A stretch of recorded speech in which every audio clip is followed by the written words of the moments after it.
Assalamualaikum warahmatullahi wabarakatuh. Perkenalkan, nama saya Nadia Kirina, NIM 230101010208. Pada video kali ini saya akan membahas mengenai ringkasan dari chapter 1 buku The Data Warehouse Toolkit, third edition yang berjudul Data Warehousing, Business Intelligence, and Dimensional Modeling Primer.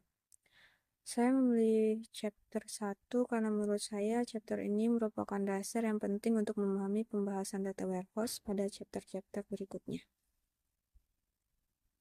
Secara umum, chapter ini menjelaskan apa itu data warehousing dan business intelligence, perbedaan antara sistem operasional dengan sistem analitis, kemudian memperkenalkan konsep dimensional modeling, fact table, dimension table, star schema, ETL, dan arsitektur DY and BI.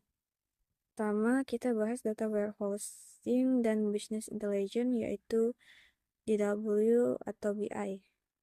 Menurut pembahasan pada chapter ini, pembangunan dasar warehouse harusnya tidak dimulai dari teknologi, tetapi dari kebutuhan bisnis. Artinya, kita harus memahami terlebih dahulu informasi apa yang dibutuhkan oleh pengguna bisnis untuk mengambil keputusan. Jadi, tujuan data warehouse bukan hanya menyimpulkan data sebanyak-banyaknya, tetapi bagaimana data tersebut dapat diubah menjadi informasi yang berguna, mudah dipahami, konsisten, tepat waktu, dan dapat dipercaya untuk mendukung pengambilan keputusan. Selanjutnya terdapat perbedaan antara operational system dengan DW atau BI system. Operational system digunakan untuk menjalankan aktivitas bisnis sehari-hari, misalnya dalam bisnis retail atau F&B.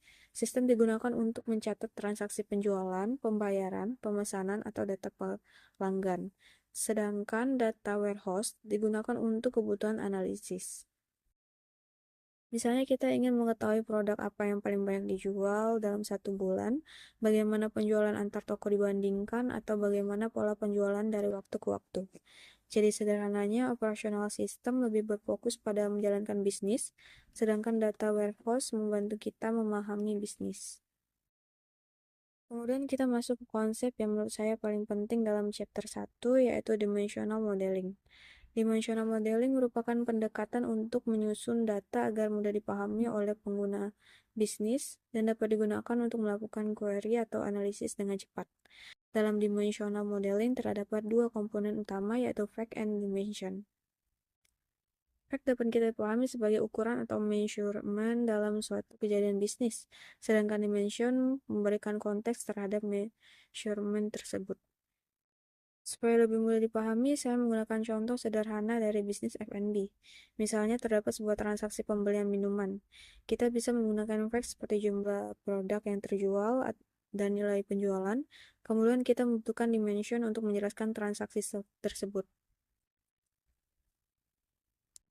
Misalnya dimension produk menjelaskan produk apa yang dibeli, dimension waktu menjelaskan kapan terjadinya transaksi, dimension outlet menjelaskan di mana transaksi terjadi, dan dimension customer dapat menjelaskan siapa pelanggan yang melakukan transaksi. Jadi kalau kalian menjawab pertanyaan berapa banyak atau berapa nilainya, maka dimension membantu menjawab apa, kapan, di mana, atau siapa. Fact dan dimension tersebut kemudian dapat membentuk struktur yang disebut star schema. Disebut star schema karena fact table berada di bagian tengah dan dikelilingi oleh dimension table. Contohnya di tengah terdapat sales fact, kemudian di sekelilingnya terdapat product dimension, time dimension, store dimension, dan customer dimension. Struktur seperti ini dapat membuat pengguna lebih mudah melakukan analisis berdasarkan berbagai sudut pandang. Misalnya kita ingin melihat penjualan berdasarkan produk, kemudian berdasarkan outlet, atau berdasarkan periode waktu. Selanjutnya terdapat ETL, yang terdiri dari extract, transform, dan load. Extract berarti mengambil data dari berbagai sumber. Transform itu melakukan proses pengolahan seperti pembersihan data, menyamakan format, menangani kesalahan, dan membuat data menjadi konsisten. Kemudian load berarti memasukkan data yang sudah diproses ke dalam area penyimpanan data warehouse. Jadi, ETL dapat dianggap sebagai jembatan antara sistem sumber dengan data yang nantinya digunakan untuk analisis.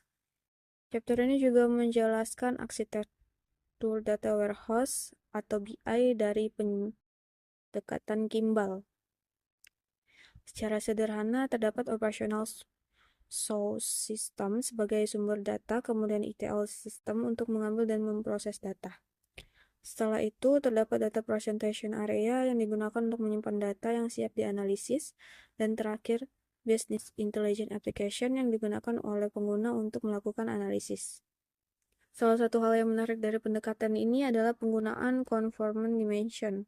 Dengan conformant dimension, dimensi yang sama dapat digunakan oleh beberapa bisnis proses sehingga data antar bagian organisasi dapat dibandingkan secara konsisten. Jadi berdasarkan chapter 1 The Data Warehouse Toolkit, saya dapat menyimpulkan bahwa data warehouse bukan hanya tempat untuk menyimpan data. Data warehouse merupakan bagian dari sistem yang membantu organisasi mengubah data menjadi informasi yang dapat digunakan untuk mengambil keputusan. Dimension modeling menjadi salah satu konsep penting karena membuat data lebih mudah dipahami dan dianalisis melalui fact and dimension. Kemudian, fact and dimension dapat membentuk star skema, sedangkan ETL berfungsi untuk mengambil, membersihkan, mengintegrasikan, dan membuat data sebelum digunakan dalam proses analisis. Inti penting dari chapter ini adalah bahwa pembangunan data warehouse atau BI harus selalu dimulai dari kebutuhan bisnis dan kebutuhan pengguna, bukan hanya dari teknologi. Demikian penjelasan saya mengenai chapter 1 The Data Warehouse Toolkit. Terima kasih. Assalamualaikum warahmatullahi wabarakatuh.